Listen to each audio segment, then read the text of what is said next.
আসসালামু আলাইকুম এভরিওয়ান।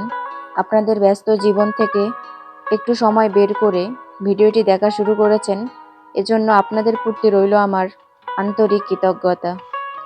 আপনারা শুনে অবাক হবেন কিনা আমি জানি না, আপনারা আগে শুনেছেন বা দেখেছেন কিনা আমি তাও জানি না। অনেক সময়ই আমরা অবাক করা ঘটনা দেখি বা শুনি।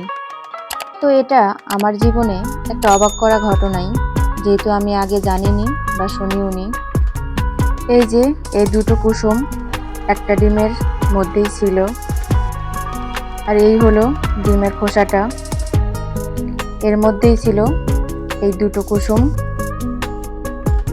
অনেক সময়ই অনেক অবাক করা ঘটনাই শুনি।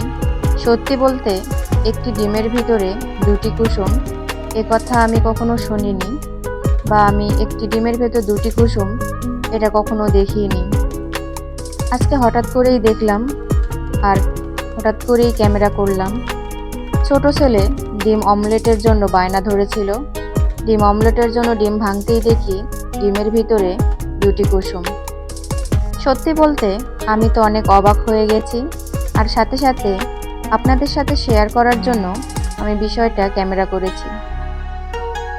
এক ডিমে দুটি কুসুম, এরকম ডিম কোন মুরগি দেয় আমি জানি না।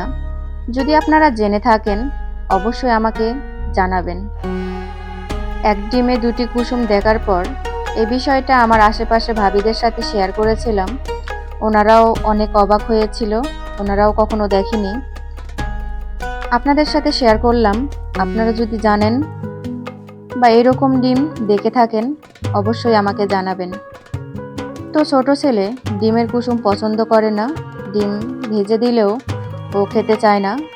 এজন্য ডিম ভেঙে নিয়ে ডিমে একটু লবণ দিয়ে ভালো করে ফেটে নিয়ে তেলে ছাড়লেই হয়ে যায় অসাধারণ এক ডিম অমলেট।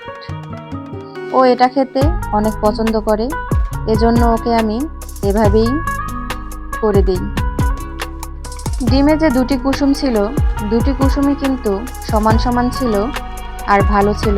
ভিডিওর শুরুটা ভালো করে দেখলেই হয়তো আপনারা বুঝতে পারবেন। আর যাদের বেবিরা ডিমের কুসুম খেতে পছন্দ করে না, অনেক বায়না ধরে কুসুম খাবে না, সেসব বেবিদের এরকম করে ডিম দিতে পারেন, দেখবেন অনায়াসেই খেয়ে নেবে কোনো বায়না ছাড়াই। তো আজকের ভিডিওটি আমি এটুকুই করেছি। জানি না আপনাদের কাছে কেমন লাগলো। ভিডিওটির ভুল ত্রুটিগুলো অবশ্যই ক্ষমার চোখে দেখবেন। দেখা হবে, কথা হবে অন্য কোনো এক ভিডিওতে। সে পর্যন্ত সবাই ভালো থাকবেন, সুস্থ থাকবেন। ধন্যবাদ সবাইকে এতক্ষণ আমার সাথে থাকার জন্য। আল্লাহ হাফেজ।